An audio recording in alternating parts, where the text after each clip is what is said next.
ஆண்டவராகிய இயேசு கிறிஸ்து மலையில் வைத்து தம்முடைய சீடர்களுக்கும் தம்மை சூழ்ந்து வந்த ஜனங்களுக்கும் போதித்த அந்த உபதேசங்களை குறித்து தொடர்ச்சியாக தியானித்துக் கொண்டு வந்தோம்.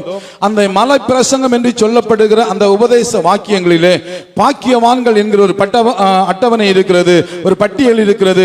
அதன் கீழே வந்த சில காரியங்களை நான் தொடர்ச்சியாக தியானித்தோம். ஆவியில் எளிமை உள்ளவர்கள் பாக்கியவான்கள் என்றும், துயரப்படுகிறவர்கள் பாக்கியவான்கள் என்றும், சாந்த குணம் உள்ளவர்கள் பாக்கியவான்கள் என்றும், நீதி மேல் பசிதாகம் உள்ளவர்கள் பாக்கியவான்கள் என்கிற காரியத்தை தியானித்து நீதி என்றால் என்ன என்றும், நீதியின் முக்கியத்துவம் என்ன என்றும் கடந்த வாரங்களை நாம் ஆழமாக தியானித்தோம். இன்றைக்கும் நாம் தொடர்ச்சியாக தியானிக்கும்படியாக இருக்கிறோம். போன வாரத்திலே நீதியினுடைய முக்கியத்துவம் என்ன என்பதை தியானித்தோம். ஆண்டவராகிய இயேசு நீதிக்கு முக்கியத்துவம் கொடுக்கிறார். நம்முடைய தேவனாகிய கர்த்தர் நீதிக்கு முக்கியத்துவம் கொடுக்கிறார். நாமும் நீதி உள்ளவர்களாய் வாழ வேண்டும், நாமும் அதிக முக்கியத்துவம் நீதிக்கு கொடுக்க வேண்டும் என்று சொல்லி ஆண்டவர் விரும்புகிறார். அல்லேலூயா. வேதாகமத்திலே, முழு வேதாகமத்திலும் இந்த நீதி, ரைட்டியஸ்னஸ் என்கிற அந்த வார்த்தை, அதை சார்ந்த வார்த்தைகள் 302 முறை எழுதப்பட்டிருக்கிறது வேதாகமத்திலே. அதே போல நீதிமா, ரைட்டியஸ் என்கிற வார்த்தை 520 வசனங்களிலே 540 முறை நம்முடைய வேதாகமத்தில் எழுதப்பட்டிருக்கிறது. அப்படி என்றால் நீதிக்கும் நீதிமானுக்கும் ஆண்டவர் எவ்வளவு முக்கியத்துவம் கொடுக்கிறார் என்பதை பாருங்கள். அல்லேலூயா. நீதி முக்கியமான ஒன்று. நீதியோடு வாழ்கிறவர்கள் தான் ஆசீர்வாதத்தை பெற்றுக்கொள்ள முடியும். நீதி மேல் பசிதாகம் உள்ளவர்கள் தான் திருப்தி அடைந்து மகிமையான ஒரு வாழ்க்கை இந்த பூமியில வாழ முடியும் என்பதை நீங்கள் புரிந்து கொள்ள வேண்டும். நான் கடந்த வாரத்தில் சொன்னது போல, எப்படியும் வாழ்வது வாழ்க்கை அல்ல. எப்படியும் வாழ்ந்து சந்தோஷமா இருந்து விட முடியாது. எப்படியும் வாழ்ந்து உயர்ந்த நிலைமைக்கு சென்று விட முடியாது. எப்படியும் வாழ்ந்து பணத்தை சம்பாதிக்கலாம், எப்படியும் வாழ்ந்து பேரை சம்பாதிக்கலாம், எப்படியும் வாழ்ந்து புகழை சம்பாதிக்கலாம், ஆனா எப்படி வாழ்ந்து நிம்மதியான வாழ்க்கை வாழ முடியாது. அல்லேலூயா. அப்ப திருப்தியான ஒரு வாழ்க்கை வாழ வேண்டும் என்றால், நிம்மதியான ஒரு வாழ்க்கை வாழ வேண்டும் என்று சொன்னா, அந்த வாழ்க்கை நீதியின்படியான வாழ்க்கையை தான் இருக்க வேண்டும். தேவன் ஏற்படுத்தி வைத்த நீதியின்படியாக நம்ம வாழும் போது நம்ம வாழ்க்கை ஆசீர்வாதமா இருக்கும், நம்ம குடும்பம் ஆசீர்வாதமா இருக்கும், நம்முடைய சந்ததி ஆசீர்வாதமா இருக்கும், நம்முடைய எதிர்காலம் ஆசீர்வாதமா இருக்கும். கரங்களை தட்டி கர்த்தருக்கு நன்றி செலுத்துவீங்களா? அல்லேலூயா. நீதி, நீதி ரொம்ப ரொம்ப அவசியம். நாம் பின்பற்ற வேண்டிய சில நீதிகள் இருக்கிறது, அல்லது நீதியின் வகைகள் என்று சொல்லி சில காரியங்கள் இருக்கிறது. நான் உலகத்தோடு ஒத்து பேசவில்லை, பிபிலிக்கலா சில காரியங்களை சொல்ல போகிறேன். உலகத்தோடு ஒத்து நிறைய காரியங்கள் நம்ம பேச முடியும். அதை வேதாகமத்தோடு சம்பந்தப்படுத்தி நம்முடைய வாழ்க்கையில நாம் எந்த நீதிகளை பின்பற்ற வேண்டும், என்னென்ன நீதிகள் இருக்கிறது என்பதை குறித்து சில காரியங்களை நம்ம தியானிக்க போகிறோம். முதலாவது இயற்கை நீதி ஒன்று இருக்கிறது, நேச்சுரல் ரைட்டியஸ்னஸ். இயற்கை நீதி ஒன்று இருக்கிறது. இது தேவன் ஏற்படுத்தி வைத்த ஒரு நீதி. இதை மாற்றவே முடியாது. அதை மாற்ற நினைத்தால் ஆபத்து நமக்குத்தான். சூரியன் கிழக்கிலே தோன்றி மேற்கிலே மறைவது இயற்கை நீதி. இதை ஒருவரால் மாற்ற முடியாது. மாற்ற நினைத்தால் தோல்விதான் அடைய முடியும். ஒருவேளை அப்படி மாற்றுவதற்காக முயற்சி செய்தால் அது முட்டாள்தனமான காரியம். இயற்கை விதிகளை மாற்ற நினைப்பது, இயற்கை நீதிகளை மாற்ற நினைப்பது கடைசியில் அது ஆபத்தில் கொண்டு போய் விடும் என்பதை புரிந்து கொள்ள வேண்டும். கடல் தண்ணி முழுவதும் உப்பாய்த்தான் இருக்கும். அந்த உப்பு தன்மையை மாற்ற வேண்டும் என்று எவ்வளவுதான் நம்ம முயற்சி பண்ணினாலும் அது மாற்ற முடியாது. அது இயற்கையாகவே அமைந்த காரியங்கள். அதை நாம் ஏற்றுக்கொண்டுதான் ஆக வேண்டும். அதே போலதான் சில இயற்கை நீதிகளை தேவனாய் கர்த்தர் ஏற்படுத்தி வச்சிருக்கிறார். அந்த நீதியின்படியே வாழும் போதுதான் நமக்கு சந்தோஷங்கள் உண்டாகும். தேவன் இந்த யூனிவர்சல் என்று சொல்லப்படுகிற இந்த பிரபஞ்சத்தை அவர் தோற்றுவித்தார். நமக்கு எல்லாருக்கும் தெரியும். வானங்கள், சூரியன், சந்திரன், நட்சத்திர மண்டலங்கள், கோள்கள் என்று சொல்லப்படுகிற கிரகங்களை இவை எல்லாவற்றையும் உருவாக்கி இவை எல்லாவற்றிலும் மனிதன் வாழ்வதற்காக, மனிதனுடைய அந்த சரீரங்களுக்கு ஏற்ற நிலைமை இருப்பதற்காக ஆண்டவர் பூமியை அமைத்து வைத்து பூமியை மனுபுத்திரனுக்கு கொடுத்தார் என்று சொல்லி 115ஆம் சங்கீதம், சங்கீதங்களின் புத்தகம் 115ஆம் சங்கீதம் அதனுடைய 16வது வசனம் சொல்லுகிறது, வானங்கள் கர்த்தருடையவைகள், பூமியையோ மனுபுத்திரனுக்கு கொடுத்தார். அல்லேலூயா. அல்லேலூயா. ஆண்டவர் ஏற்படுத்தி வைத்த நீதி, நேதி, பூமி தான் மனுபுத்திரனுக்கு உரியது. நிறைய கோள்கள் இருக்கிறது, நிறைய கிரகங்கள் இருக்கிறது. இந்த யூனிவர்சல் என்று சொல்லப்படுகிற அந்த பிரபஞ்சம், பல பிரபஞ்சங்கள் இருக்கிறது என்று சொல்லி விஞ்ஞானிகள் சொல்லுகிறார்கள். பல சூரிய குடும்பங்கள் இருக்கிறது என்று சொல்லி அவர்கள் சொல்லுகிறார்கள். அது எந்த அளவுக்கு உண்மையே தெரியவில்லை. அப்படி இருந்தா கூட ஆண்டவர் மனிதனுக்கு கொண்டு கொடுத்தது பூமியே தான். ஆனா மனுஷன் இந்த பூமியில இன்னைக்கு வாழ்வதை விட்டுட்டு சந்திரன்ல போய் வீடு கட்டிடலாமா, செவ்வாயில போய் வீடு கட்டிடலாமா, வியாழன்ல போய் வீடு கட்டிடலாமா, அங்க தண்ணி இருக்கா, அங்க அது இருக்கா, இது இருக்கான்னு சொல்லி அந்த ஆராய்ச்சி பண்ணுவதற்கு வருஷா வருஷம் கோடிக்கணக்கில் பணங்களை செலவு செய்து வீணாக்கி கொண்டு இருக்கிறார்கள். ஆமென். வேத வசனம் சொல்லுகிறது, பூமி தான் மனுபுத்திரனுக்கு. எத்தனை தான் சந்திரன்ல போய் வீடு கட்டினாலும் அங்க வாழ முடியாது. அல்லேலூயா. செவ்வாயில போய் என்னதான் கண்டுபிடிச்சு உட்கார்ந்தாலும் அங்க நிரந்தரமா வாழ முடியாது. அவன் பூமிக்கு வந்துதான் ஆக வேண்டும். வருஷந்தோறும் நாசா எவ்வளவு பணங்களை செலவு பண்ணது தெரியுமா? இந்தியாவுடைய இஸ்ரோ எவ்வளவு பணங்களை செலவு பண்ணது தெரியுமா? அந்த விண்வெளி ஆராய்ச்சிக்காக. விண்வெளியில போய் அங்க தங்கிடலாம், ஒன்னும் தங்க முடியாது. ஒருவர் அதில் எழுதி வருகிறான், இன்னியும் 1 மில்லியன் ஆண்டுகளுக்கு பிற்பாடு நாம் சந்திரன்ல வசிக்கலாம். ஆமே. ஆமா, 100 வருஷம் வாழ்றது பெரிய பாடா இருக்கிறது. 100 வருஷம் அந்த பூமியில வாழ்றது பெரிய பாடா இருக்குது. 1 மில்லியன் ஆண்டுக்கு பிற்பாடு சந்திரன்ல போய் இருக்க போறான். எதுக்கு? ஆமென். அப்ப ஆண்டவர் அமைச்சு வச்ச பூமி, அதுல அதை மாற்றவே முடியாம அதன்படிதான் நம்ம வாழணும். மனுஷன் வேற எங்கேயும் போய் தங்க முடியாது. அல்லேலூயா. அதே போல இன்னும் சில நீதிகளை கர்த்தர் வச்சிருக்கிறாரு. சங்கீதங்களின் புத்தகம் 104ஆம் சங்கீதம், சங்கீதங்களின் புத்தகம் 104ஆம் சங்கீதம், அதனுடைய 20வது வசனத்தை வாசிக்கும் போது சொல்லப்பட்டிருக்கிறது, நீர் இருளை கட்டளை இடுகிறீர், ராக்காலமாகும், அதிலே சகல காட்டு ஜீவன்கள் நடமாடும், பாலசிங்கங்கள் இறைக்காக கர்ச்சித்து தேவனால் தங்களுக்கு ஆகாரம் கிடைக்கும்படி தேடும், சூரியன் உதிக்கையில் அவைகள் ஒதுங்கி தங்கள் தாவரங்களில் படித்துக் கொள்ளும், அப்பொழுது மனுஷன் சாயங்காலம் மட்டும் தன் வேலைக்கும் தன் பண்ணைக்கும் புறப்படுகிறான். கர்த்தாவே உமது கிரியைகள் எவ்வளவு திறனாய் இருக்கிறது. போதும். ஆமே. இந்த வேத வசனத்தை நல்லா நீங்க ஆழமா நீங்க படிச்சு பார்க்கணும். இங்க சொல்லப்பட்டிருக்கிறது 2 விதமான காரியங்களை குறித்து சொல்லப்பட்டிருக்கிறது. இரவு என்று ஒன்று இருக்கிறது, பகல் என்று ஒன்று இருக்கிறது. இரவு யாருக்காக? தேவன் இரவை யாருக்காக படைத்தார்? அங்கு சொல்லப்பட்டிருக்கு, இரவை ஆண்டவன் மிருகங்களுக்காக, விலங்குகளுக்காக படைத்தார், காட்டு ஜீவன்களுக்காக, அவைகள் இறை தேடுவதற்காக. இரவிலே மனிதர்கள் ஒதுங்கி விடுவார்கள், அவைகள் விடுதலையோடு கூட இறை தேடி தங்கள் ஜீவனம் செய்யும்படியாக இரவு விலங்குகளுக்காக கொடுக்கப்பட்டது, பகல் மனுஷனுக்காக கொடுக்கப்பட்டது. அல்லேலூயா, அல்லேலூயா. ஆனா இன்னைக்கு அந்த நேதியை நம்ம அப்படியே மாற்ற ஆரம்பித்தோம். விஞ்ஞானம் வளர வளர வளர வளர இரவு முழுசு நம்ம ஆக்கிரமித்துக் கொள்ளுகிறோம். அப்ப இரவிலே வேலை செய்வது யாரு? இரவிலே வேலை செய்வது யாரு? மிருகங்களுக்கு கொடுக்கப்பட்டதை நம்ம அபகரித்துக் கொள்ளுகிறோம். இயற்கைக்கு அப்பாற்பட்ட நீதி. அல்லேலூயா, அல்லேலூயா. இரவு அவைகளுக்கு உரியது. அதை நம்ம எடுக்க போய் தான் இன்னைக்கு நிறைய வியாதிகள். ஒரு மனிதனுக்கு 24 மணி நேரத்தில் அவனுக்கு 8 மணி நேரம் வேலை, 8 மணி நேரம் தூக்கம், 8 மணி நேரம் ரெஸ்ட். அப்படிதானா?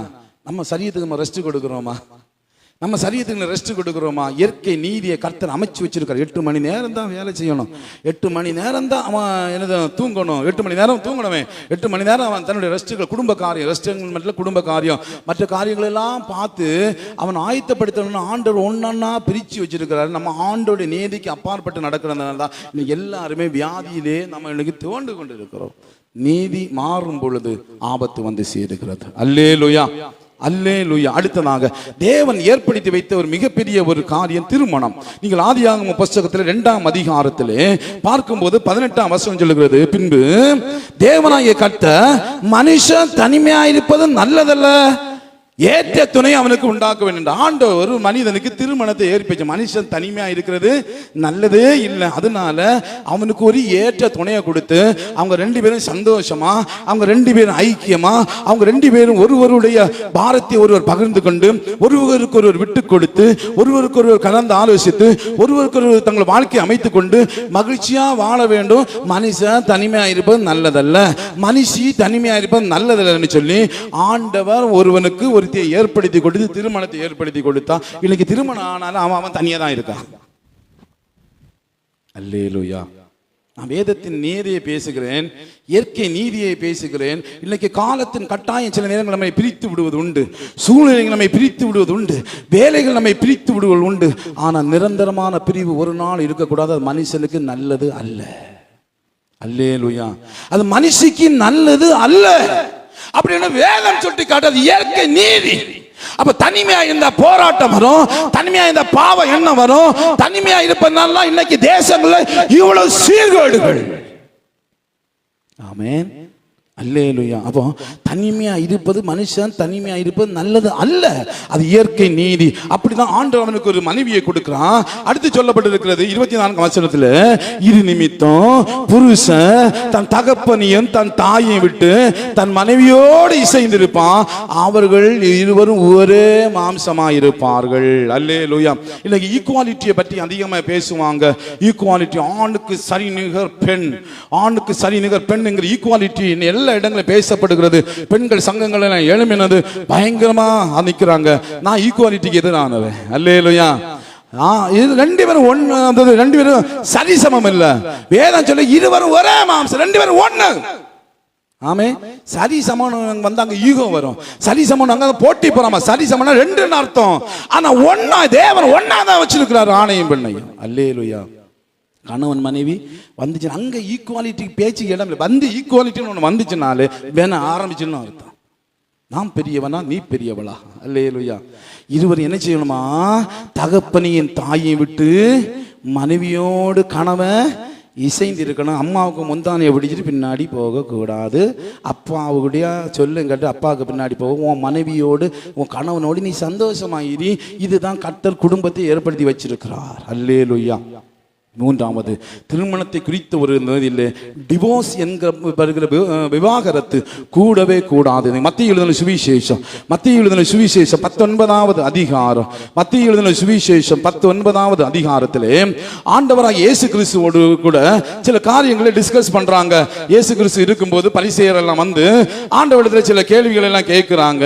அப்போ மனைவியை தள்ளி விடுவது நியாயமா, டிவோர்ஸ் நியாயமா? இன்னைக்கு கிறிஸ்தவ குடும்பங்கள்ல நிறைய டிவோர்ஸ் வந்து கொண்டே இருக்கிறது.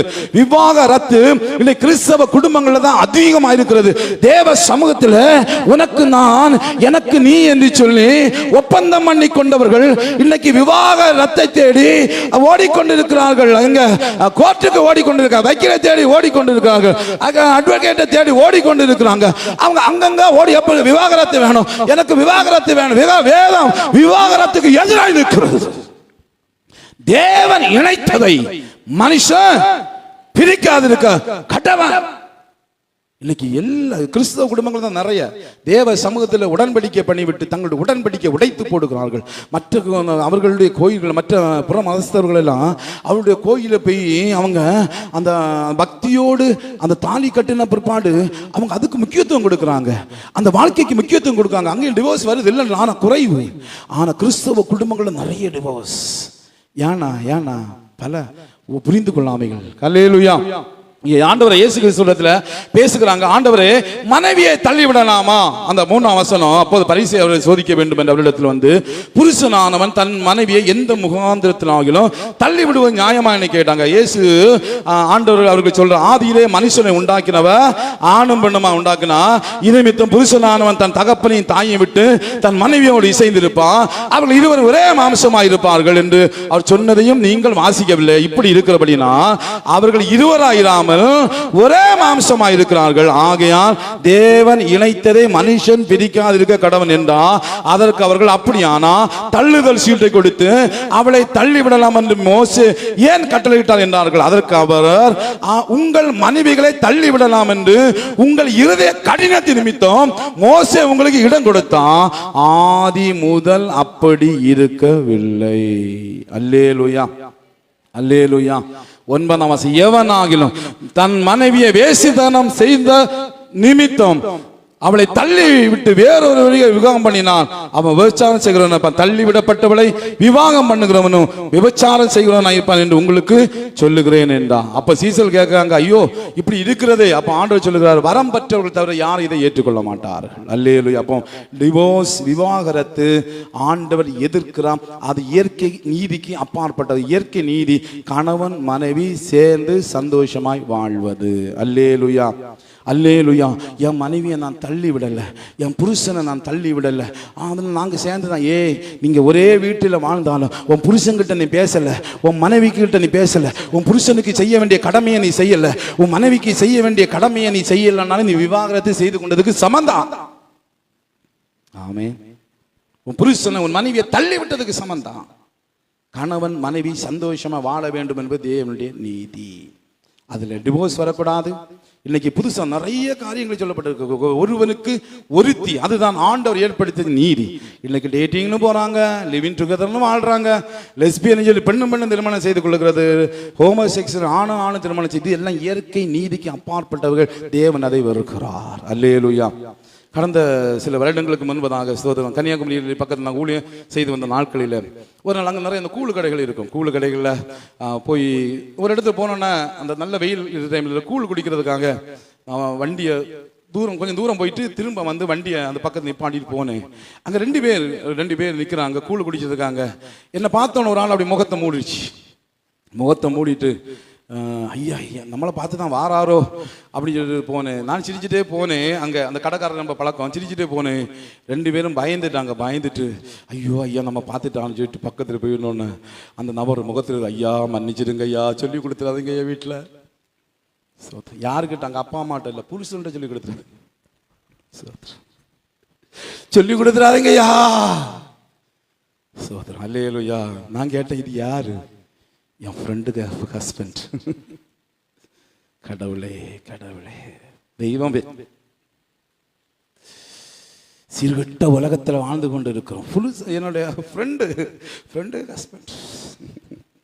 அதில் நான் ஒன்றும் சொல்ல போறேன்லம்மா, கர்த்தர் பார்த்துட்டு இருக்கார். அல்லேலூயா, அல்லேலூயா. சோதரம். அவங்க என்ன சூழ்நிலையில அதை தப்பு பண்ணாங்க தெரியல, அவங்கள காட்டி கொடுக்க நான் விரும்பலை. ஸ்தோத்திரம். பாருங்க, இன்னைக்கு சூழ்நிலைகள் ஆகட்டும், இயற்கையினுடைய நிலைமைகள் ஆகட்டும், குடும்பத்தினுடைய நிலைமைகள் ஆகட்டும், இன்னைக்கு சீர்கட்டு தரங்கட்டு நெறிகட்டு போய் கொண்டிருக்கிற உலகத்துல தேவன் ஏற்படுத்தி வச்ச நீதி ஒருவனுக்கு ஒருத்தி. ஆமென். அது இயற்கை, அதுக்கு அப்பாற்பட்டு வாழக்கூடாது. அடுத்தது தொழுகை காரியங்களிலே யாத்திரையாகமம் 20வது அதிகாரத்திலே ஆண்டவராகிய கர்த்தர் மோசே இடத்திலே சில முக்கியமான நியாயப்பிரமாணங்களை கொடுத்து 10 கற்பனைகளை கொடுக்கிறார். அதில் அவர் சொல்லுகிறார், நாம் வாசிக்கலாம். 3ஆம் வசனமும் 4ஆம் வசனம் 5ஆம் வசனமும்.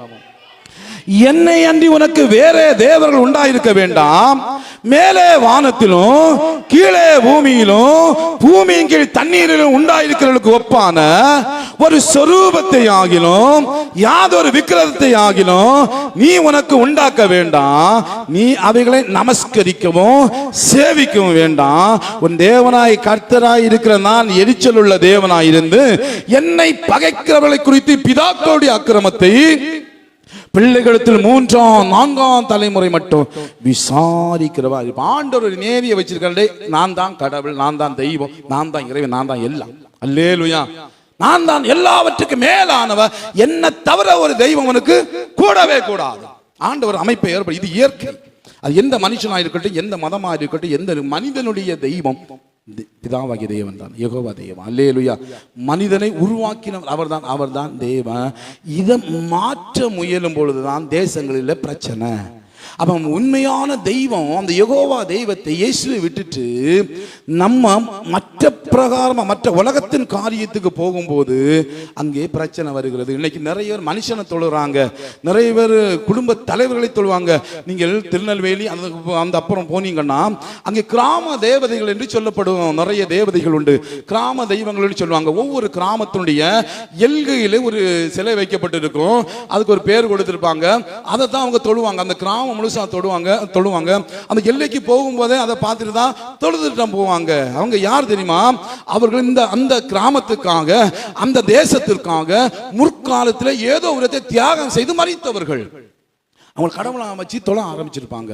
பிற்காலத்தில் போக போக அதுதான் அவங்களுடைய முக்கியமான தெய்வம். கிராமப்புற தேவதைகள் அப்படின்னு சொல்லுவாங்க, கிராமப்புற தெய்வங்கள் அப்படின்னு சொல்லுவாங்க. அப்படி மனிதனை தொழுகிற கூட்டங்கள் பெருகினது, இயற்கையை தொழுகிற கூட்டங்கள் பெருகிறது. இன்னும் தேவர்கள் என்று சொல்லப்படுகிற வேதம் சொல்லுகிறது, வானத்திலும் பூமியிலும் தேவர்கள் என்று சொல்லப்படுகிற உண்டு. அவர்களை தொழுகிற கூட்டம் உண்டு. சிலர்கள் மரித்து போன தங்களுடைய பிரியமானவர்களை தொழுவாங்க. வீடுகளில் பொருள் வாங்கி சேலை வாங்கி வைக்கிறது, வீட்டில் பொருள் வாங்கி வச்சிருது, வீட்டில் அவங்களுக்கு மாலை போடுறது, எப்படி அவர்களை தொழுவார்கள். இது தேவனுடைய தொழுகைக்கு அப்பாற்பட்ட காரியம். அல்லேலூயா, அல்லேலூயா. தேவனை மாத்திரம் தான் தொழ வேண்டும். அதுக்கு மேல எந்த சிலை வைத்து தொழுதாலும், எந்த நபர்களை போட்டோ வச்சு தொழுதாலும் ஆண்டவருக்கு அது கோபத்தை உண்டாக்கும். அது இயற்கை நீதிக்கு அப்பா நடக்கும்போது என்ன நடக்கும்? ரோமர் புத்தகத்தை எடுத்துக்கொள்ளுங்க. நிறைய காரியம் சொல்லப்பட்டு இருக்கிறது. நாம் சில காரியங்களை இயற்கை நீதிக்கு அப்பாற்பட்டு நடக்கும்போது சில காரியங்கள் என்ன நடக்கும்? ரோமருக்கு எழுதின நிருபம் 1வது அதிகாரம் எடுத்துக்கொள்ளுங்க. ரோமர் 1வது அதிகாரம் 21வது வசனத்தை வாசிங்க.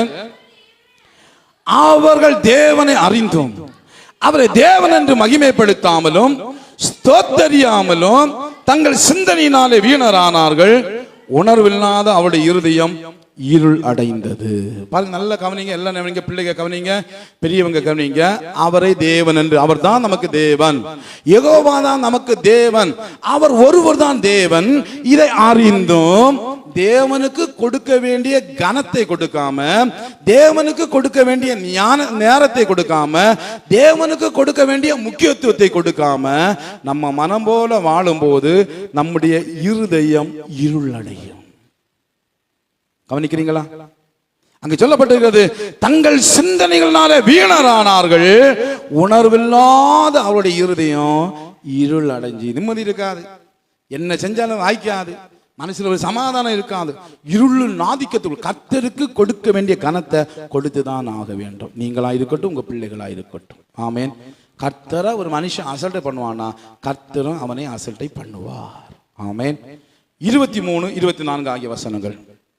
அழிவில்லாத தேவனுடைய மகிமையை அழிவுள்ள மனுஷர்கள், பறவைகள், மிருகங்கள், ஊரும் பிராணிகள் ஆகிய இவைகளுடைய ரூபங்களுக்கு ஒப்பாக மாற்றினார்கள். முதல்ல கர்த்தருக்கு கொடுக்க வேண்டிய கனத்தை, மரியாதையை கொடுக்கல. இரண்டாவது என்ன செஞ்சாங்க? அவருடைய மகிமைக்கு உருவங்களுக்கு கொண்டு வந்தாங்க. என்ன? பறவைகள். நிறைய சபைகள்ல புறா வரைஞ்சி வச்சிருப்பாங்க, பார்த்திருக்கீங்களா? நிறைய சபைகள்ல புறா, பரிசுத்த ஆவியானவர் சொல்லி புறாவை வச்சிருப்பாங்க. நிறைய இடங்கள்ல இயேசு போட்டான்னு சொல்லி வச்சிருப்பாங்க. நிறைய இடத்துல சிலைகள் வச்சிருப்பாங்க. ஆண்டோடைய வேதவசனம் சொல்லுகிறது, அழிவில்லாத தேவனுடைய மகிமையை அழிவுள்ள மனுஷர்கள், பறவைகள், மிருகங்கள், ஊரும் பிராணிகள் இவைகளுடைய ரூபங்களுக்கு ஒப்பாக மாற்றினபடினாலே 24 அதன் நிமித்தம் ஆண்டவர் என்ன செஞ்சாராம்? அவர்கள் தங்கள் இருதயத்தில் உள்ள இச்சைகளினாலே ஒருவரோடு ஒருவர் தங்கள் சரீரங்களை அவமானப்படுத்தத்தக்கதாக தேவன் அவர்களை அசுத்தத்துக்கு ஒப்பு கொடுத்தார். அவர் கொடுக்க வேண்டிய கனத்தை கொடுக்காதனால இருதயம் இருள் அடைஞ்சிச்சு. அவருக்கு அவருடைய மகிமைய இன்னொரு புறாவோ அல்லது வேற உருவங்களுக்கு கொண்டு வந்ததுனால அவர்கள் அசுத்தமானவளை செய்யும்படி ஆண்டவர் ஒப்பு கொடுத்தார், அசுத்தத்துக்கு ஒப்பு கொடுத்தார். அசுத்தம்னாலே அங்க அவ்வளவுதான். பாருங்க, அடுத்து 25ஆம் வசனத்தில் சொல்லுகிறது, தேவனுடைய சத்தியத்தை அவர்கள் பொய்யா மாற்றி சிருஷ்டிகரை தொழுது சேவியாமல் சிருஷ்டியை தொழுது சேவித்தார்கள். மூணாவது, யார் உருவாக்கினாரோ அவரை தொழாம மனுஷனால் உருவாக்கப்பட்டவைகளை தொழுதாங்க. போட்டோ, சிலை, அது சம்பந்தமான எல்லாவற்றையும் தொழுதாங்க. இது நிமித்தம் என்ன நடந்துச்சு அங்க சொல்லு. இது நிமித்தம் தேவன் அவர்களை இழிவான இச்சை ரோகங்களுக்கு ஒப்பு கொடுத்தான். இதனாலதான் ஆணோடு ஆண், பெண்ணோடு பெண் திருமணம் செஞ்சு கொண்டு அவலட்சணமான காரியங்களை செய்து, மோசமான காரியங்களை செய்து. ஏன் அப்படின்னா அவர்கள் சிருஷ்டிகராகிய தேவனை தொழாம உலகத்தில் உள்ளவர்களை தொழ ஆரம்பித்து விட்டார்கள்.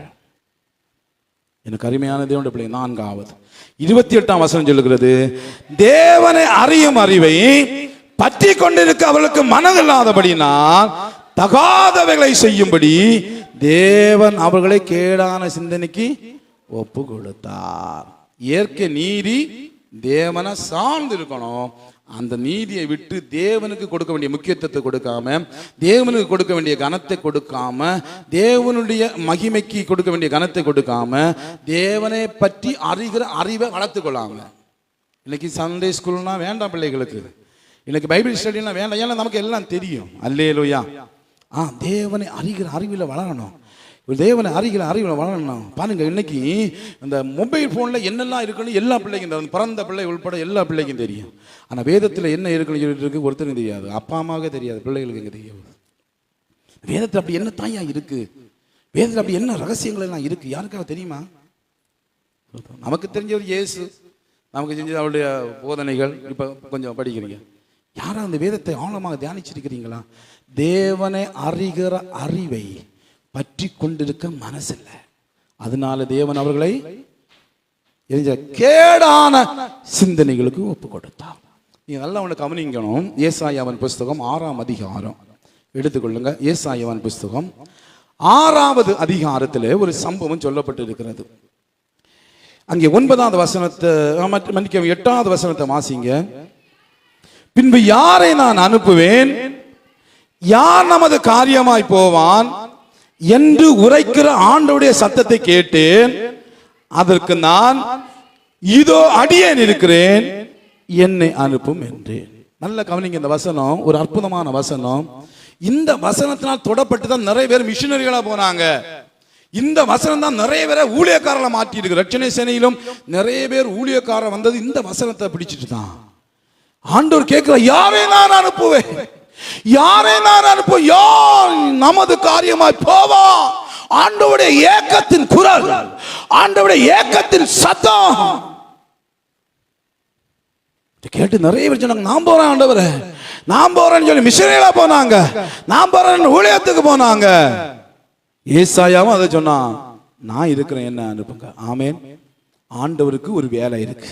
அல்லேலூயா. ஆண்டவருக்கு ஒரு வேலை இருக்கு. அந்த வேலை செய்ய ஆளு தேவை. அந்த நாட்களிலே ஆண்டவர் ஒரு முக்கியமான வேலை வச்சு, என்ன வேலை, அப்படி என்ன ஊழியத்தை ஆண்டவர் இவ்வளவு ஆதங்கப்பட்டு, இவ்வளவு வேதனைப்பட்டு, இவ்வளவு சஞ்சலப்பட்டு ஆண்டவர் ஏக்கத்தோடு சொல்லுகிறார், யாரை நான் அனுப்புவேன், யாரை நான் அனுப்புவேன், என் பணி செய்வதற்கு யார் இருக்கிறார்? இவ்வளவு ஆதங்கப்பட்டு ஆண்டவர் சொல்றாரு. அப்படி ஆண்டவருக்கு என்னதான் பணி இருந்துச்சு? என்னைக்காவது இந்த பகுதியை நீங்க வாசித்திருக்கீங்களா? அப்படி ஆண்டவருக்கு இருந்த அந்த பணிதான் என்ன? கொஞ்சம் நம்ம பார்ப்போமா? ஒரு வித்தியாசமான ஊழியத்தை கர்த்தர் வச்சிருந்தார் ஏசாயாவுக்காக. வாசிங்க 9ஆம் வசனத்திலிருந்து. அப்பொழுது அவர், நீ போய் இந்த ஜனங்களை நோக்கி, நீங்கள் காதார கேட்டு உணராமலும் கண்ணார கண்டு அறியாமல் இருங்கள் என்று சொல். இந்த ஜனங்கள் தங்கள் கண்களினால் காணாமலும் தங்கள் காதுகளினால் கேளாமலும் தங்கள் இருதயத்தினால் உணர்ந்து குணப்படாமலும் நான் அவர்களை ஆரோக்கியமாக்காலும் இருக்க, நீ அவர்கள் இருதயத்தை கொளுத்ததாக்கி அவர் காதுகளை மந்தப்படுத்தி அவர் கண்களை மூடி போடு என்றா. அப்பொழுது நான், ஆண்டவரே எதுவரைக்கும் என்று கேட்டு, அதற்கு அவர், பட்டணங்கள் குடியிருப்பு இல்லாமலும் வீடுகள் மனுஷ சஞ்சாரம் இல்லாமலும் பாழாகி பூமி அவாந்திர வழியாகி கர்த்தர் மனுஷனை தூரமாய் விலக்குவதனால் தேசத்தின் நடுமையம் முற்றிலும் வெறுமையாக்கப்படும் வரைக்குமே. நல்லா பாருங்க, ஆண்டவர் ஊழியத்தை கொடுக்கிறார் ஏசாயாவுக்கு. என்ன ஊழியம் தெரியுமா? இனி போய் பிரசங்கம் என்ன? உங்க காதுகள்னால கேளாமல் இருங்க, உங்க கண்ணுகள்னால பார்க்காம இருங்கன்னு சொல்லி அவங்களுக்கு விருப்பமான பிரசங்கத்தை பண்ணு. அவங்களுக்கு விருப்பமான பிரசங்கத்தை பண்ணி பண்ணி பண்ணி அவன் இருதயம் கொழுத்து போகணும். என்ன சொன்னாலும் அவன் உணரவே கூடாது. அப்படி ஒரு ஊழியமா? படியுங்க, நல்லா படிச்சு பாருங்க. ஏசாயாவுக்கு கொடுத்த ஊழியம் வித்தியாசமான ஊழியம். நீ மனுஷனுக்கு பிரியமானவளை பேசு, அவன் குதூகலிக்கிற அளவுக்கு பேசு. அவன் கர்த்தரை ஆற்றுவா, உன்னை தேற்றுவா, உனக்கு அதை செய்வா இதை செய்வான்னு பேசி பேசி பேசி அவன் அதிலேயே மயங்கி மயங்கி கொழுத்து போகணும். யார் என்ன பிரசங்கம் பண்ணாலும் அவன் உணர்வு அடையவே கூடாது. அவன் அந்த அளவுக்கு கொழுத்து போகிற அளவுக்கு பேசுயா. அவன் பாவத்தை சுட்டி காட்டாத, அவன் தவறுகளை சுட்டி காட்டாத, நீ அவனுக்கு இதமா பேசன்னு சொல்லிட்டு ஏசாயா. அப்போ ஏசாயா, ஆண்டவரே எது வரைக்கும் இதை நான் செய்யணும், எது வரைக்கும் நான் செய்யணும், இந்த காரியத்தை எது வரைக்கும் செய்யணும்? அப்போ ஆண்டவர் சொல்றாரு, பட்டணங்கள் குடி இல்லாமலும் வீடுகள் மனுஷ சஞ்சாரம் இல்லாமலும் அந்த இடம் ஒண்ணும் இல்லாம நாசமா போய் மனுஷனை என்ன விட்டு தூரமா விலக்கி தேசத்தின் நடுமையம் எரிசிலே ஒண்ணு மக்கள் சஞ்சாரம் இல்லாம முற்றிலும் அழிந்து போகிற வரை நீ பிரசவம் பண்ணு. என் ஊழியத்தை செய். ஆண்டவர் இவ்வளவு வேதனை இருந்தது, கொடூரமா நடக்கிறாரு. ஒரு 2 கடினமான பிரசங்கம் பண்ணா ஜனங்கள் உணர்வு அடைஞ்சிருவாங்களே. நீ கடிந்து பேசாத. அதுக்கு முன்னால நீங்க பாத்தீங்கன்னு சொன்னா ஏசாயா பேசுகிறான், உனக்கு ஐயோ உனக்கு ஐயோ உனக்கு ஐயோ உனக்கு ஐயோ பேசுறான். இப்போ ஏசாயா தன்னை பார்த்து ஐயோன்னு சொல்லி விட்டுதான் ஆண்டவர் சொல்றப்போ இந்த ஊழியத்தை செய், நீ உன் ஊழியம் இதுதான். அப்போ ஊழியங்கள்ல வித்தியாசம் இருக்கு. ஆமென். அப்படி ஏன் ஆண்டவர் அவ்வளவு வேதனை பட்டு அந்த ஜனம் அவரால் உருவாக்கப்பட்ட ஜனம் தானே, ஏன் அந்த ஜனத்தை அவ்வளவு அழிக்கணும்? அதுவும் ஒரு ஊழியக்காரனை ஏவி விட்டு உன் ஊழியத்தின் ஜனம் நாசமா போகணும் நீ செய்யு சொல்லி ஒரு ஊழியக்காரனை ஆண்டவர் அனுப்புறான்னா ஏயா? அவ்வளவு கொடூரமானவரா நம்முடைய ஆண்டவர், அவ்வளவு கொடூரமானவரா நம்முடைய ஆண்டவர். ஏசாயா 1ஆம் அதிகாரம் 1, 2, 3. வானங்களே கேளுங்கள், பூமியே செவிகொடு, கர்த்தர் பேசுகிறார். நான் பிள்ளைகளை வளர்த்து ஆதரித்து அவர்களோ எனக்கு விரோதமாக சண்டையை தூண்டி விடுறாங்க, கலகம் பண்றாங்க. மாடு தன் எஜமானனையும் கழுத தன் ஆண்டவனின் முன்னணியும் அறியும். இஸ்ரவேலோ அறிவு இல்லாமலும் என் ஜனம் உணர்வு இல்லாமல் இருக்கிறது. ஐயோ பாவமுள்ள ஜாதியும் அக்கிரமத்தால் பாவம் சுமந்த ஜனமும் பொல்லாதவர்களின் சந்ததியும் கேடு உண்டாக்குற புத்திரமா இருக்கிறார்கள். கர்த்தரை விட்டு இஸ்ரவேலின் பரிசுத்தருக்கு கோபம் உண்டாக்கி பின்வாங்கி போனார்கள். கர்த்தரை மறந்துட்டான் ஐயா, சண்டே ஸ்கூல்ல மறந்துட்டான், ஆராதனைகளை மறந்துட்டான். அல்லேலூயா அல்லேலூயா. நான் போன வாரம் சொன்னேன், சண்டே ஸ்கூலுக்கு தொடர்ந்து வராத பிள்ளைகள் இனியாவது வாங்க, இல்லைன்னா பேர் வெட்டப்படணும்னு சொன்னேன். வரல டீச்சர்மாரு சோதரன் அம்மாமாருக்கு அப்பாமாருக்கு நான் சொல்கிறேன், நிறைய பிள்ளைங்க தொடர்ந்து சண்டே ஸ்கூலுக்கு வரல. இன்னைக்கு வரலன்னா உங்கள் பேர் பிள்ளைகளுடைய அந்த சண்டே ஸ்கூல் பேர் லிஸ்ட்லேருந்து வெட்டப்படும். சரியா? அதனால பிறகு இங்கே கோவப்படக்கூடாது. 3 மாதம் 4 மாதம் பிள்ளைங்க சண்டே ஸ்கூலுக்கு வரல. ஆண்டவர் எப்படி அவங்க பிள்ளைகளை நேசிப்பார்? கர்த்தரை விட்டு தூரமாய் போய் கொண்டிருக்கிற சந்ததி, கர்த்தரை விட்டு தூரமாய் போய் கொண்டிருக்கிற சந்ததி ஆராதனைகளுக்கு இன்னைக்கு முக்கியத்துவம் கொடுக்கல, தங்கள் சொந்த காரியங்களுக்கு முக்கியத்துவம். ஆண்டவர் சொல்கிறாரு, என் பிள்ளைகளை ஆதரித்தேன் வளர்த்தேன், அவர்கள் என்னை மறந்து போனார்கள். அவர்கள் உணர்வில்லாமலும் அறிவில்லாமலும் என்னை அறிகிற அறிவினைக்கு அவர்கள் இல்லை. அவளுக்கு டியூஷன் முக்கியம், படிப்பு முக்கியம், சொந்தம் முக்கியம், விழுந்து வீடு முக்கியம், ஆண்டவர் முக்கியம் இல்ல. அல்லேலூயா. ஆண்டவர் சொல்றாரு பாருங்க, 13வது வருஷத்துக்கு பிற்பாடுள்ள எல்லா காரியங்களையும் நீங்க வாசித்து பார்க்கும் பொழுது அவங்க எப்படி வாழ்ந்தாங்க, எப்படி மோசமான நிலைமைக்கு போனாங்க அப்படி சொல்லி நிறைய காரியத்தை ஆண்டவர் அங்கே அடுக்கி வருகிறார். 19ஆம் வசனம் சொல்லுகிறது, நீங்கள் மனம் வருந்தி செவி கொடுத்தான் தேசத்தின் நன்மையை புசிப்பீர்கள், மாட்டோம் என்று எதிர்த்து நிற்பீர்களானால் பட்டயத்துக்கு இரையாவீர்கள். கர்த்தரின் வாய் இதை சொல்லிட்டு, உண்மையான நகரம் எப்படி வேசியாய் போயிற்று, அது நியாயத்தால் நிறைந்திருந்தது, அதில் நீதி அதில் குடிக்கொண்டிருந்தது, இப்பொழுதோ அதன் குடிகள் கொலை பாதக, உன் வெள்ளி களிம்பாயிற்று, திராட்சை தேசம் தண்ணீர் கலப்பானது, உன் பிரபுக்கள் முரடரும் திருடரின் தோழருமாய் இருக்கிறார்கள். அவர்கள் ஒவ்வொருவரும் பரிதானத்தை வாங்குகிறான், பரிதானத்தை விரும்பி கைகூலியை நாடி திரிகிறார்கள். திக்கற்ற பிள்ளைகளின் நியாயத்தையே விசாரியாமல் இருக்கிறாங்க, விதவின் வழக்குகளை அவர்கள் ஏற்றுக்கொள்ளாமல் இருக்கிறாங்க. தேசம் முழுவதும் அநீதி நிறைந்திருக்கிறது, தேசம் முழுவதும் அநீதி நிறைந்திருக்கிறது. நீங்க அதே 2வது அதிகாரத்துக்கு வருவீங்கன்னா 6ஆம் வசனத்திலிருந்து சொல்லப்பட்ட யாக்கோபு வம்சத்தாராகிய உம்முடைய ஜனங்களை கை நகர்ந்து அவர்கள் கீழ்த்திசையாரின் போதகத்தால் நிறைந்து பெலிஸ்தியரை போல நாள் பார்க்கிறவர்களாய் இருந்து அந்நிய புத்திரர் மேல் பிரியப்படுகிறார்கள். அவர்கள் தேசம் வெள்ளியினாலும் பொன்னினாலும் நிறைந்து இருக்கிறது, அவர்கள் பொக்கிஷங்களுக்கு முடிவில்லை. அவர்கள் தேசம் குதிரைகளால் நிறைந்திருக்கு, அவர்களுடைய ரதங்களுக்கு அவர்கள் தேசம் விக்கிரங்களால் நிறைந்திருக்கிறது. தங்கள் கைகளின் கிரியைகளையும் தங்கள் விரல்கள் உண்டு பண்ணினதையும் பணிந்து கொள்கிறார்கள். சிறியவனும் குனிகிறான், பெரியவனும் பணிகிறான், ஆகையால் அவர்களை மன்னியாதிருப்பீர். பாத்தீங்களா, ஆண்டவர் எவ்வளவு கோபப்பட்டு சொல்லுகிறார். 16ஆம் வசனத்திலிருந்து வாசிக்கும் போது சொல்லுகிறார், சீயோன் குமாரத்தி அகந்தையா திரிகிறார், அவன் தலையை தூக்கிட்டு திரியா, அவளுக்கு மண்டையை உடைச்சு போடுவேன் ஆண்டவர் சொன்னார். அல்லேலூயா, அல்லேலூயா. அடுத்ததாக நீங்க 5ஆம் அதிகாரத்துக்கு வாங்க. முக்கியமான சில விஷயங்கள் ஏன் ஆண்டவர் அந்த தேசத்தை வெறுப்பதற்கு காரியம். 5வது வசனம் சொல்லுகிறது, 5ஆம் அதிகாரம் 11வது வசனம், சாராயத்தை நாடி அதிகாலமே எழுந்து மதுபானம் தங்களை சூடாக்கும்படி தரித்து இருட்டி போகுமளவும் குடித்துக் கொண்டிருக்கு ஐயோ, அவர்கள் சுரமண்டலத்தையும் தம்புரையும் மேளத்தையும் நாகசுரங்களையும் மதுபானத்தையும் வைத்து விருந்து கொண்டாடுகிறார்கள். ஆனாலும் கர்த்தரின் கிரியைகளை நோக்குறதும் இல்லை, அவர் கரத்தின் செய்களை சிந்திக்கிறதும் இல்லை. கவனிக்கிறீங்க தானே? அல்லேலூயா. குடிகாரம் பெருகிட்டான் தேசத்துல, குடிகாரர்கள் தேசம் முழுவதும் பெருகிட்டார்கள். காலை முதல் இரவு வரையில் குடித்து குடித்து குடித்து தேசத்தை தீட்டுப்படுத்துகிறார். ஆண்டவர் வெறுக்கிறார் தேசத்தை.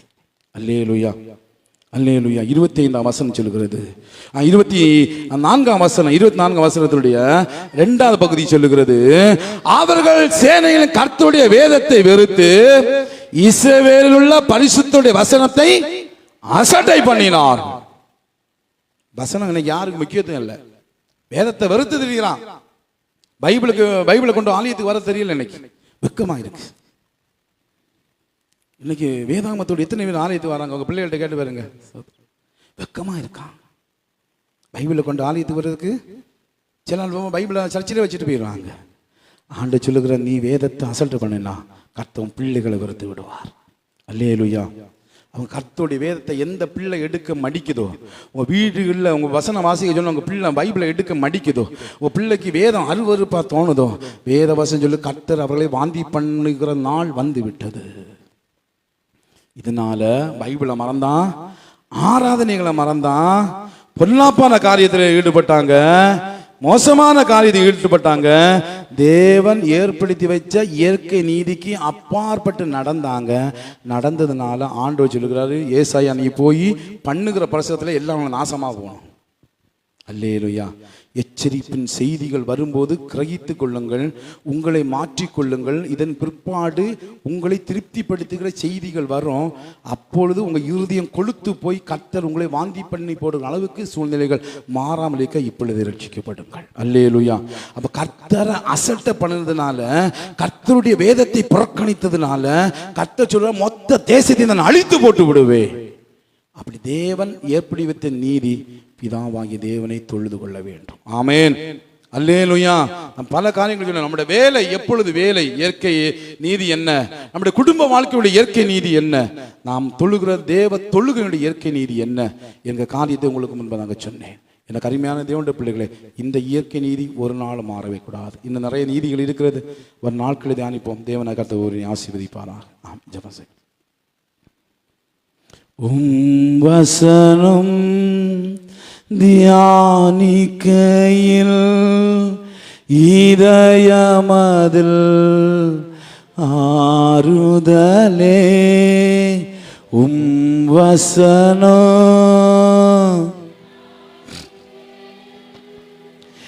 இதயமதில் ஆறுதலே, காரிருளில் நடக்கையிலே தீபமாக வழி நடத்தும், காரிருளில் நடக்கையிலே தீபமாக.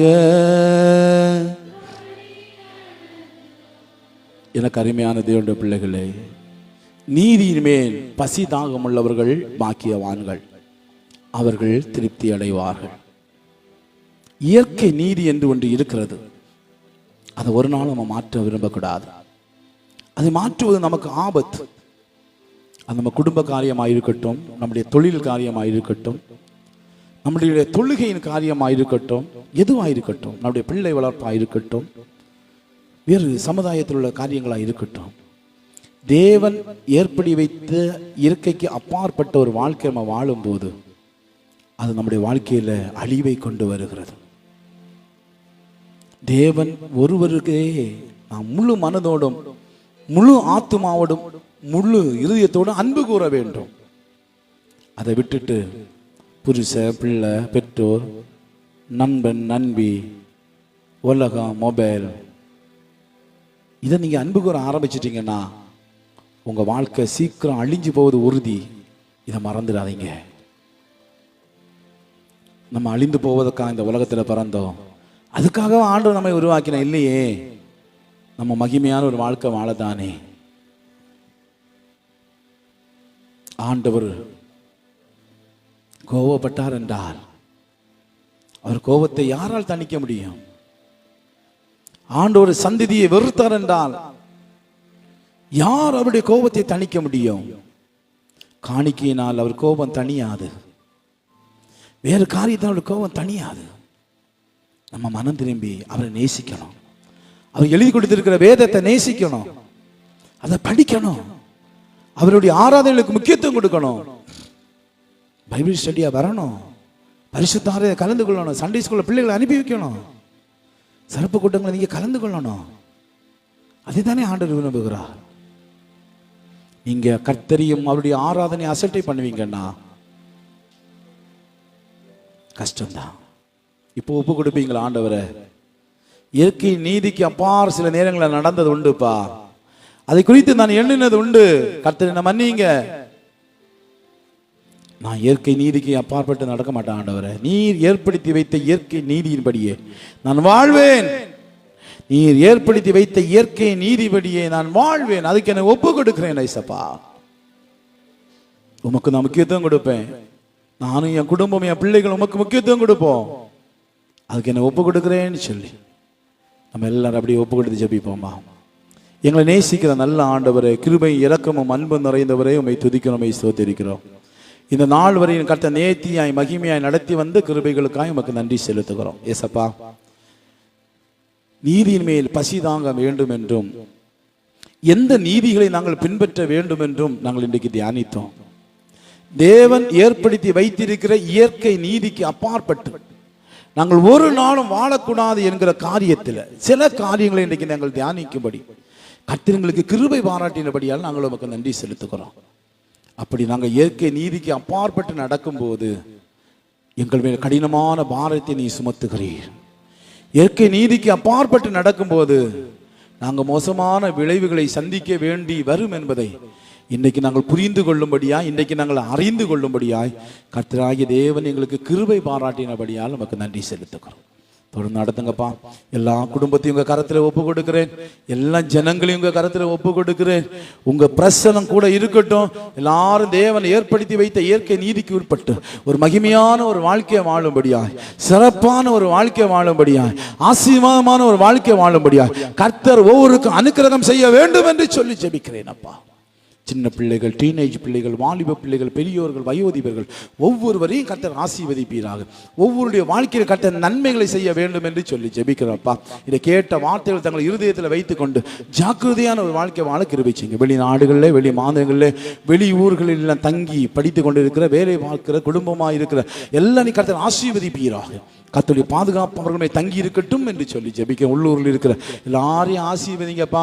எல்லா நிலைமையும் கர்த்தாவை வளர்ந்து பெருக உதவி செய்யுங்கப்பா. வியாதிகள், வியாகுலங்கள், போராட்டங்கள், கடன் பிரச்சனைகள், கஷ்டங்கள் எல்லாவற்றுக்கும் விலைக்கு பாதுகாத்து ஆசீர்வாதமாய் வாழ கிருபை செய்யுங்க. ஆண்டவரே, மழையும் வெயிலும் மாறி மாறி வந்தால் எந்த விதமான சேதங்களும் யாருக்கும் வராதபடி கர்த்தர் பாதுகாத்துக் கொள்ளுங்க. பகலில் வெயிலாகிலும் இரவில் நிலவாகிலும் சேதப்படுத்துதல் என்று சொன்னீர். எந்த சேதமும் அணுகாதபடி அன்பு ஜனங்கள் ஆசீர்வாதமாய் இருக்க கர்த்தர் உதவி செய்ய வேண்டும் என்று சொல்லி ஜெபிக்க. ஒரு விஷயம் கூட எல்லாரையும் நான் ஒப்பு கொடுக்கிறேன். இந்த ஆராதனை கலந்து கொண்டிருக்க எல்லாரையும் ஒப்பு கொடுத்து ஜெபிக்கிறேன். ஆசீர்வதிங்க கர்த்தருடைய, ஆசீர்வதிங்க கர்த்தருடைய, ஆசீர்வதிங்க. உங்க சட்டையின் மறைவுக்குள், கிருபையின் நலலுக்குள் மூடிக்கொள்ளுங்கப்பா. அப்பிரோஜனமான ஊழியக்காரன் என் கடமையை செய்திருக்கிறேன். கொடுத்த வார்த்தைகளை பகிர்ந்து இருக்கிறேன். தொடர்ந்து கர்த்தர் ஜனங்களோடு இடைப்படுங்கப்பா. பெரிய காரியங்களை இயேசு நாமத்தை ஒப்பு கொடுத்து ஜெபிக்கிறேன் நல்ல பிதாவே, ஆமென் ஆமென். நம்முடைய கர்த்தராகிய இயேசு கிறிஸ்துவின் கிருபையும் பிதாவாகிய தேவனுடைய அன்பும் பரிசுத்த ஆவியானுடைய ஐக்கியமும் சிநேகமும் இன்றுமே சதா நாட்களும் அனைவரும் கூட தங்கி நிலைத்திருப்பதாக. ஆமென் ஆமென் ஆமென். அல்லேலூயா. கர்த்தர் உங்களை ஆசீர்வதித்திருக்கிறார். சமாதானத்தோடு போய் வாருங்கள். சாக்லேட் இருக்கு.